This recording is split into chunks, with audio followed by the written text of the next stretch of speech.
All right, guys, part three. So what I did was I sat down and I wrote out a list of questions that I needed to have answered. So I went back to my mother and I started asking her these questions. Where was I? Where was my birth mother at now? What was her name? Why did she give me up? Did she know her? Just multiple questions. And this is where I met my first piece of resistance. But it was that soft resistance. And my mother said, "Listen, son, your mother, she cared about you, but it was in your best interest that you be with me. And I've always raised you as my own son. I've never treated you differently.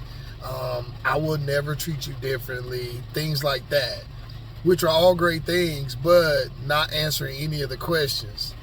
And it made me feel uncomfortable. It made me feel nervous at that age to even ask questions, because now not only am I worried about what I'm feeling, I'm now worried about hurting my mother's feelings by asking her these questions to make her feel like that I wasn't appreciative of her.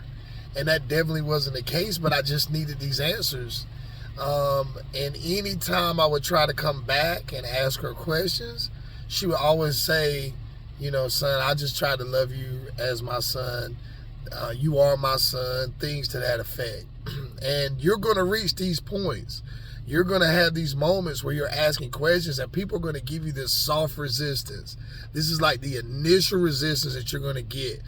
And there's that at that point, that's going to be, that's when you have to make a decision whether you're going to press or you're going to retreat. And some people, when they get that soft resistance, they just get nervous and they stop because they don't want to hurt anyone's feelings, and they care more about that than getting answers for themselves.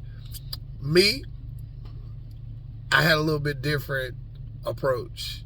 So I'm going to come back. We're going to talk about that in part 4. Talk to you soon.